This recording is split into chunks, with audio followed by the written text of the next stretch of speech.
Hey y'all, welcome back. I am going to my first, well not my first, but my first photography shoot in Atlanta. I used to do them in Orlando. I used to go to a really good photographer, but since then I've lived in Texas and I moved here and I haven't had any updated photos in like 3 years. And I've started getting booked for some major music videos, which has been cool. I've vlogged some of them, as you can see. I do have one vlog on the way. I was a homeless person for a Kai Cenat stream like 2 weeks ago. It was technically for Ray's stream, the Asian friend Ray, and then I did a music video that day, and then I did a music video last week. And I just wanted to talk about how stripping has opened every single door for me. And it's so strange because I'll still get people commenting, oh, that's the stripper.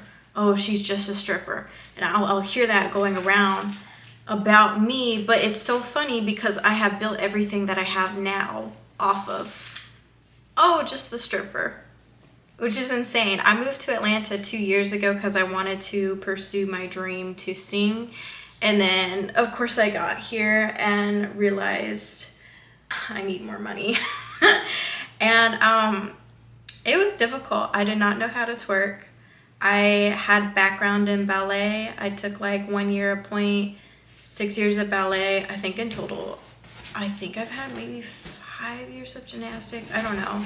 My mother was a dancer though, like a professional one, and so was my grandmother. So I already had that like going, but completely different from pole dancing and twerking. And that was, yeah, that was definitely a hurdle to overcome. But it's so strange now because the thing that I got clowned on for doing, for even like being in the position where I had to go do it, that is what's giving me all these opportunities now and my ability to own my decisions. Like if I had never stripped, I would not be getting any of the shit that I'm getting now. I'm literally getting it because I can dance. And then of course people know me for singing, and it's like once they hear, because it's not just stripping, it's knowing how to hustle, and it's knowing that I've now been a part of 7 clubs within Atlanta. Like, I know people. I just got invited to go dance at another club. I may or may not do that, I'm not sure. But I built an entire empire, and it's so strange to hear people say, oh, just the stripper. I built an entire ecosystem off of my ass and my titties. And too, I transitioned into, like within the last 2 weeks, I've had 3 shoots. I booked the photography shoot today because I'm gonna start applying to casting agencies, and hopefully I'll get signed with somebody so I can stop getting like random last minute texts to show up for something like 2 hours beforehand. Like I would like something that's a little bit more professional and consistent. So I'm getting those photos taken. And I was offered, I'm going on a date next week that's paid for. Like they're paying me to go on a date with me. And then I have the OnlyFans too, and I have like a couple of really good customers on there, and that's really all you need. And I would have never done the OnlyFans if I hadn't have done the dancing. And in the beginning I was really against it, but then you get to a certain point where you're like, damn, like 5% of everybody in Atlanta has seen my titties by now. Like I might as well just sell them. Might as well. They're pretty great. God doesn't give everybody good titties. Yeah.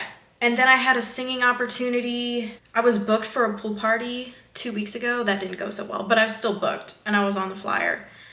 And then I got like another singing opportunity recently too, and that's gonna take a minute to go through. But my point is just that the thing I was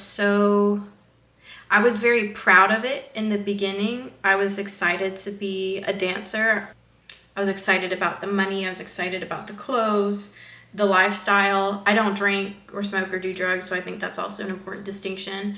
I definitely lost a lot with my reputation along the way. I lost a lot of people that I thought believed in me when I first got to Atlanta, and I've been here for 2 years now, and I still want to sing, but it's more important for me now to build a presence that is undeniable before I start trying to shove my music down everybody's throat. Yeah. That's more important to me. And I just got like 2 of my videos did really well on TikTok in the last month. One I think is at like 115,000 views. The other one just reached 70K, and I posted that like 2 weeks ago. And one of those was me finding stripper shoes in Goodwill. Everything came from the same thing that I feel like people made me feel so ashamed for doing. And thankfully I live in a time where there's more positivity around sex work. It's so funny too, because I always said I wasn't going to make an OnlyFans, and then I was like, well, fuck, you're just leaving money on the table. Why would you do that? And now I'm so thankful that I did it, because I'm able to take days off from work because I know that I have money coming in from that.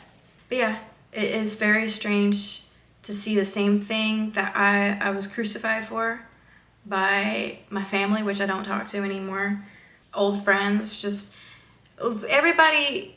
Years ago, I'm 24 now, and I went to college. I got my degree in entertainment management. Now I work in entertainment. Like, it makes sense to me.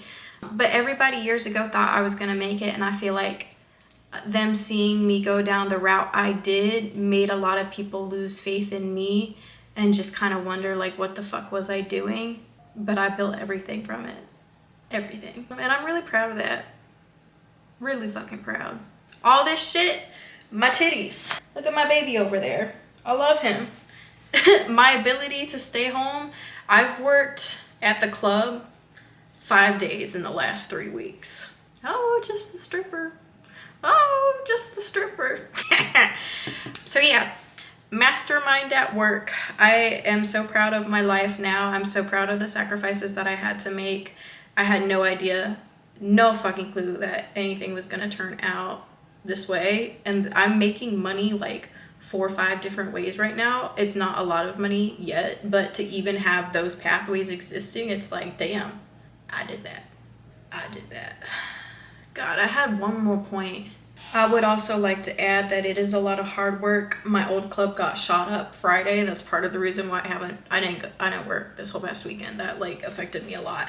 It's a lot of work, but it changed my image. How I look now is a complete result of the strip club. I was a redhead before. The blondes made more money. So now I'm blonde.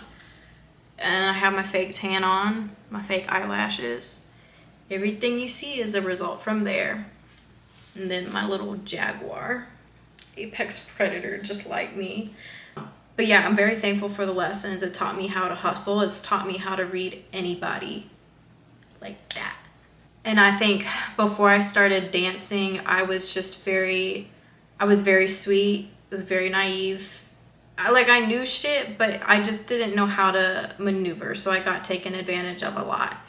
And the only way to get past that is to get taken advantage of more and then build your armor up. There's really no way around it. Like, if you weren't raised a certain way, there's no way around it. So I'm very thankful for the lessons. Extremely thankful. Because now it's easy for me to curse somebody out. It's easy for me to tell somebody what they did wrong and get straight to the point. And I have to do that a lot.